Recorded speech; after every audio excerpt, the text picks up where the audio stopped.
Olá, meu nome é Lucas Lima do Vale Caminha e esse vídeo se destina a responder os questionamentos atinentes à obra A Outra Volta do Parafuso. Bom, o questionamento principal é justamente se existe relação de trabalho e se existe relação de trabalho em sentido estrito, que seria a relação de emprego, entre as personagens principais evidenciadas da obra. Nesse caso, especialmente entre o tio de Miles e Flora e a jovem mulher contratada para cuidar dos garotos. Bom, de maneira geral, a história ela é contada pelo personagem Douglas, o contador da história para um grupo de pessoas que está reunido à mesa. E é dito que os pais de Miles e Flora acabaram morrendo, e então esses garotos, essas crianças, dentro da história, ficaram sob os cuidados do seu tio. O tio, por sua vez, queria delegar estes cuidados e, para isso, contratou essa jovem mulher para que cuidasse dos garotos enquanto o tio morava em outro local. Bom, primeiro faz-se importante destacar que, por parte da jovem que cuidava das crianças e realizava o papel de liderança dentro da casa, é certamente uma atividade desenvolvida e não deixa de ser uma relação de trabalho em sentido amplo, obviamente. Entretanto, pode-se questionar se está dentro dessa relação presentes os requisitos de uma relação de emprego. E é justamente isso que eu vou analisar agora. Bom, primeiramente, no que diz respeito ao requisito da não eventualidade, este talvez seja o mais fácil de perceber, visto que ela foi morar na casa dessas crianças e ficava lá de maneira permanente. Portanto, lógico que não é um serviço não eventual. Além disso, há de sinalizar também que se é um serviço prestado por pessoa física, e isso também é óbvio, afinal, ela, enquanto pessoa física, prestava esse serviço. Era um serviço, de certo, também de natureza pessoal. Então está presente o requisito da pessoalidade. Além disso, também era, sem dúvida alguma, um serviço oneroso, visto que, por um lado, ela exercia aquela função de cuidado das crianças, ela obedecia às normas dispostas pelo seu empregador, que daqui a pouco eu vou falar um pouco sobre isso no quesito da subordinação, e em troca, ela recebia uma remuneração específica. O texto deixa claro que por parte do tio de Miles e Flora, havia sim uma contraprestação financeira para que ela pudesse, então, cuidar das crianças. E, por fim, o último requisito que falta é justamente a subordinação.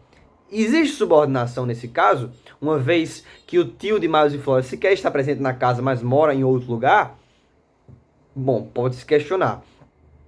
Por meio das teorias tradicionais, a saber, primeiro a teoria econômica, não se pode garantir essa subordinação. Uma vez que nós não sabemos, não podemos ter certeza se essa jovem mulher contratada pelo tio de Miles e Flora não poderia ter nenhuma outra fonte de renda, nem nenhuma outra forma de subsistir economicamente. Nem também tampouco pela teoria da subordinação técnica, que seria a indicação regrada por parte do empregador de todos os procedimentos técnicos que o empregado precisaria realizar. Nesse caso, talvez a subordinação técnica seja a que menos se adequa ao caso concreto, uma vez que o tio de Miles e Flora nem morava naquele lugar, nem ficava por ali, não dava instruções detalhadas àquela jovem. No entanto, à luz das teorias modernas, especialmente a teoria da subordinação dinâmica, entende-se que a subordinação também pode ser entendida por uma função que é exercida pelo empregado, na qual ele está submisso à dinâmica estrutural de atividades do empregador. Então, dentro das atividades desenvolvidas por ele, ele delega uma função dentro dessa estrutura a essa mulher contratada. E por isso, então, ela é subordinada a ele, do ponto de vista, mais uma vez, eu falo das teorias modernas. As teorias clássicas, certamente, não seriam uma subordinação propriamente dita. Entretanto, tendo em vista as modificações na visão da subordinação, entende-se que, nesse caso da história, da outra volta do parafuso, existe, portanto, a subordinação, bem como os demais requisitos de uma relação de emprego. E então pode-se analisar qual é a tipologia dessa relação de emprego, qual é a legislação pertinente. Bom, certamente, neste caso, nós temos uma relação de emprego doméstico, que pode ser regulada justamente pela lei Complementar 150, e ela é assim definida. E, inclusive, em seu artigo 1º dessa lei complementar, diz o seguinte: ao empregado doméstico, assim considerado aquele que presta serviço de natureza continuada, subordinada, onerosa e pessoal e de finalidade não lucrativa, a pessoa ou a família no âmbito residencial destes, por mais de 2 dias por semana. Então, é certamente uma relação de emprego doméstico, né? Ah, mas é num lugar de campo, numa casa de campo. Por que não poderia ser uma relação de emprego rural? Não está sendo explorado nesse caso uma atividade agroeconômica. Por isso, justamente, na verdade é uma atividade não lucrativa ligada às pessoas da família no âmbito da residência.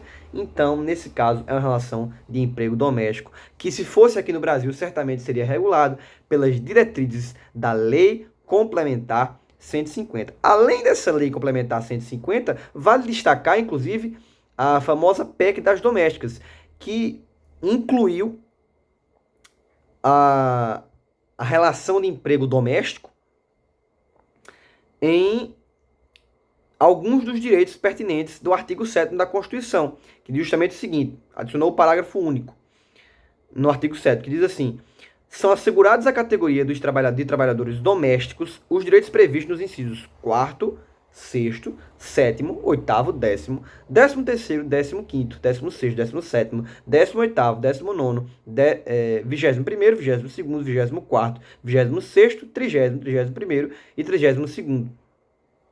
E atendidas as condições estabelecidas em lei e observada a simplificação do cumprimento das obrigações tributárias principais e acessórias decorrentes da relação de trabalho e suas peculiaridades, os previstos no inciso 1º, 2º, 3º, 9º, 12º, 15º e 18º, bem como a sua integração à Previdência Social.